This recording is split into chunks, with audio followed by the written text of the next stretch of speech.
माया का काम है शंकर जी की भक्ति से तुमको दूर कर देना, तुम्हें धन दे देना, वैभव दे देना, सत्ता दे देना, प्रतिष्ठा दे देना, सम्मान दे देना, सब कुछ माया तुमको देगी और भगवान से तुमको दूर कर देगी।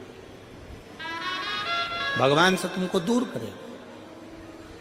तुमरुका जी कहते हैं नारद जी के भांजे से कि सुनो, माया दूर करती है, पर शंकर का भक्त अगर माया को भी त्याग दे और माया का त्याग कर कर मतलब माया को भी लांग कर शंकर की भक्ति करता है तो शंकर का फर्ज बन जाता है उसको सब कुछ देने का। ये शिव का फर्ज है।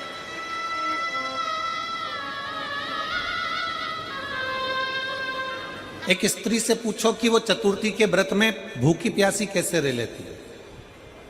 एक स्त्री से पूछो कि वो हरतालिका तीज के व्रत में भूखी प्यासी कैसे रह लेती है। एक स्त्री से पूछो कि वो 16 सोमवार में संकट सोमवार के व्रत में 16 सोमवार के व्रत में भूखी प्यासी कैसे रह लेती है।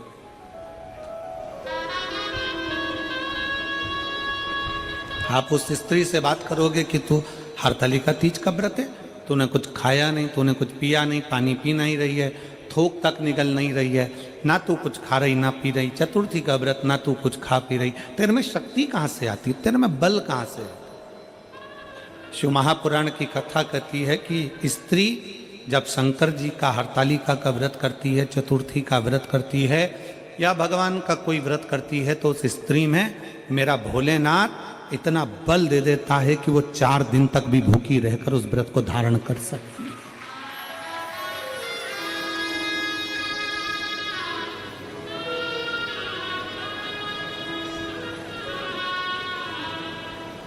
आजकल एक फैशन चला है,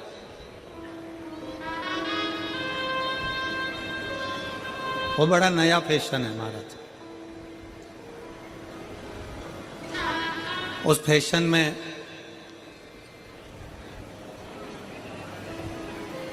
कई बेटे कई बेटियां नेत्र बंद कर कर बैठे हैं, माला पकड़ कर बैठे हैं, आंख में से आंसू झड़ रहे हैं और 3-4 कैमरे उनको कैच करने के लिए लगे।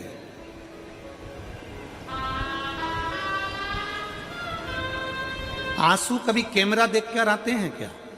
जम के बोलो जरा, आता है? आंसू कब आता है? जब आप उसकी भक्ति में इतने डूब जाओ कि आपको अपने तन की भी सुध ना रहे, तब नयन से जो अश्रु बहते हैं वो परमात्मा के लिए बहते हैं, कैमरे में दिखाने के लिए नहीं बहते। वो कैमरे में दिखाने के लिए आंसू नहीं बहते। आज के जमाने में रील बनाने वाले ऐसे ऐसी रील बनाते हैं कि उसमें आंख में से आंसू बहाते हुए उनके लिए 3-4 कैमरे लगे रहते हैं और वो आंसू ढलकाते रहते हैं और अपनी रील बनाते रहते हैं। और उस रील के माध्यम से ये विचार करें कि भगवान मिल जाए, तो मेरा निवेदन है रील से भगवान नहीं मिलता, ओरिजिनल रोल से परमात्मा मिल जाता है। आपकी असलियत से परमात्मा मिले।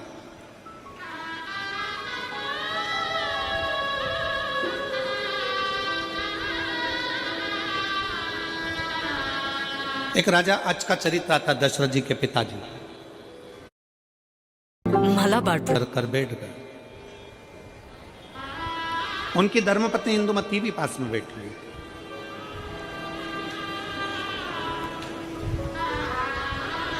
सूर्यवंश के पताका राजा अज जब शंकर भगवान की आराधना में लीन थे, शिव जी की आराधना में लीन थे, शंकर की भक्ति में लीन थे, उसी समय लंका का राजा रावण ने सूचना कर दी कि अपन को अवध में अयोध्या पर आक्रमण करना। पूरी अयोध्या को अपन को बना लेना है अपना।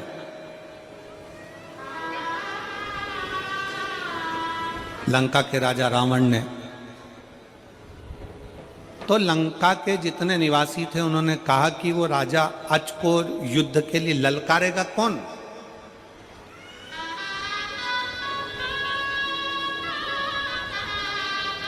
रावण ने कहा राजा अज को युद्ध के लिए मैं ललकारूंगा। चलो जिस समय पर राजा रावण राजा अज के राज्य में गए और राजा अज शंकर भगवान की भक्ति में लगे हुए थे, उस समय पर लंका के राजा रावण ब्राह्मण का रूप रख लिया। मस्तक का मुकुट फेंका, गले में रुद्राक्ष तुलसी की माला धारण करी, त्रिपुंड लगाया, सुंदर रूप धारण कर कर लंकाधिपति रावण राजा अज जहां पूजन कर रहे थे, शंकर जी की आराधना कर रहे थे, वहीं पर पहुंच गए।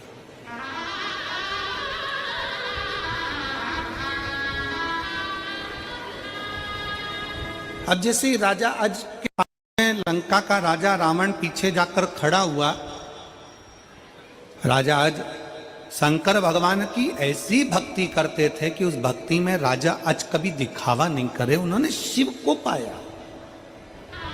और मेरा निवेदन है सभी शिव भक्तों से, शंकर जी के सभी श्रोता भाई बहनों से, शंकर की पूजन में, शंकर की कथा में और शंकर की कथा श्रवण करने में, शंकर के पशुपति व्रत करने में, शंकर के 16 सोमवार व्रत करने में, शंकर के सोमवार व्रत करने में, शंकर भगवान के पशुपति व्रत करने में, चाहे शिवरात्रि का व्रत करने में, सोमवार अष्टमी का व्रत करने में, प्रदोष व्रत करने में, मेरा सभी श्रोता भाई बहनों से निवेदन है, शंकर को एक लोटा जल चढ़ाने में कभी दिखावा मत करो, दिल से बाबा का भजन करो तो बाबा भी दिल से झोली भरना प्रारंभ कर दे।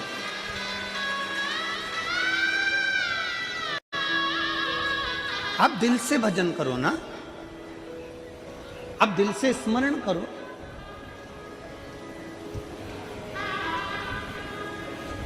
और फिर निवेदन है, जो पहले कहा था आज फिर कहते हैं, ढोंग की जिंदगी जीने से अच्छा है कि ढंग की जिंदगी जियो। जिस दिन ढंग की जिंदगी जियोगे उस दिन शंकर तुम्हारा हो गया और तुम शिव के हो। शिव तुम्हारा और तुम शिव के। लंकाधिपति रावण पीछे खड़ा था, ब्राह्मण के कपड़े पहना था, ब्राह्मण का स्वरूप बनाया हुआ था और पूजन में राजा अज लगे हुए थे। राजा अज जब पूजन में लगे हुए थे तभी उसी समय पर राजा अज ने शिव जी का चढ़ाया हुआ जल हाथ में झेल लिया।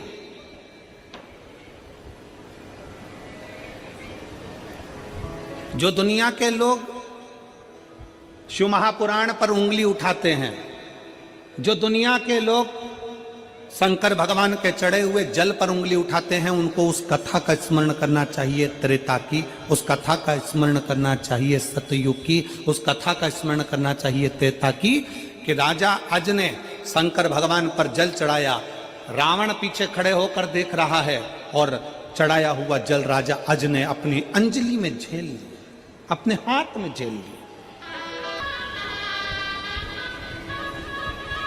उस जल को लेकर राजा अज ने वो जल पश्चिम में फेंक दिया, पश्चिम दिशा में फेंका, बैठे बैठे पश्चिम दिशा में फेंक दिया।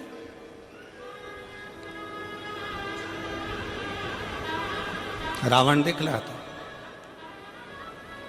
ये देखकर रावण तुरंत राजा अज के पास आया और अज के पास आकर कहा रावण ने कि तुम शंकर जी की पूजन कर रहे हो, शंकर जी पे चढ़ा हुआ जल तो अपने ऊपर प्रोक्षण किया जाता है, छीटा जाता है, आचमन किया जाता है, और तुमने वो जल पश्चिम में फेंक दिया।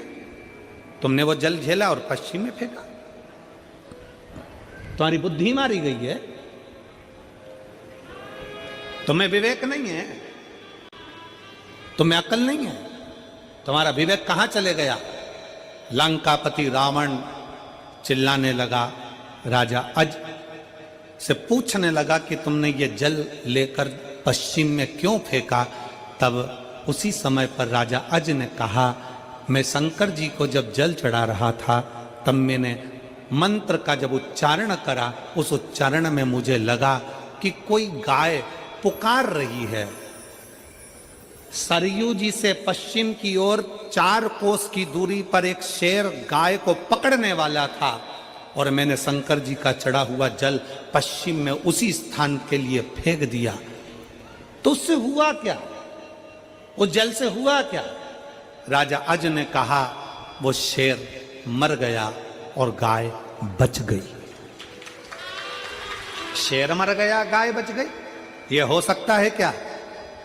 शंकर पर चढ़ा हुआ जल अगर फेंका गया, पश्चिम की ओर डाला गया और तुमने जो अंदाजा कर कर डाला गया, क्या उससे गाय बच गई और शेर मर गया? हो ही नहीं सकता।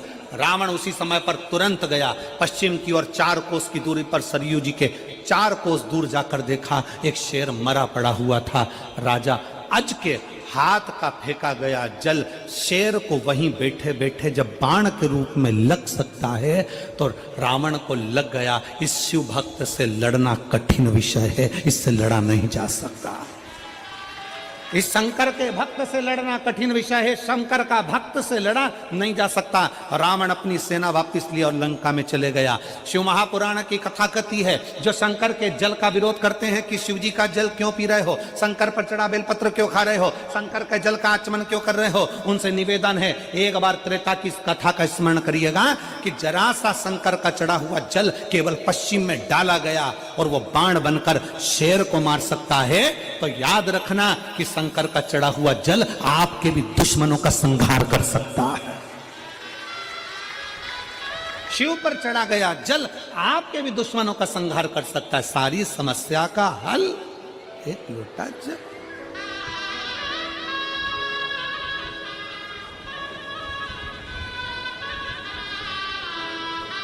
बहुत सारे मिलेंगे तुमको, बहुत। दिन भर टीवी खोलोगे या मोबाइल में निकालोगे तो बहुत सारे मिलेंगे और वो ये बोलते मिलेंगे कि जल मत पियो, बेलपत्र मत खाओ, ये मत करो, वो मत करो। क्यों? क्योंकि उन्होंने ठान रखा है ये जल नहीं पिए, ये दारू की दुकान पे जाके दारू पिए। उन्होंने ठान रखा है ये बेलपत्र ही नहीं खाए, ये मांस की दुकान पे जाके मांस खाए। अरे एक एक व्यक्ति को गर्व होना चाहिए कि हमारे घर का छोटे से छोटा बच्चा एक लोटा जल लेकर शंकर के मंदिर में जाकर उस जल का आचमन कर रहा है। हमारा बच्चा कहीं गलत जगह पर नहीं जा रहा। एक एक व्यक्ति को गौरव महसूस होना चाहिए कि हमारे घर का बच्चा शंकर के मंदिर जा रहा है, हमारे घर की बेटियां शिवालय तक जा रही हैं, हमारे घर की बुजुर्ग माताएं शंकर का भजन गा रही हैं, हमारे यहाँ पर शंकर की स्तुति में लोग डूबे हुए हैं। ये गर्व आपको होना चाहिए कि शंकर के मंदिर में दुनिया के लोगों ने जाना कर चालू कर दिया। जहां बच्चे फिल्म देखने जाते थे, जहां बच्चे मॉल घूमने जाते थे, जहां बच्चे वहां जाना आना ना जाने कहां कहां का मेला आदि घूमने जाते थे, आज बच्चे सत्कर्म की ओर बढ़ रहे हैं। तो तुम्हें गर्व होना चाहिए कि हमारी नवयुवक टीम अब सनातन धर्म की ओर जागृत हो गई है।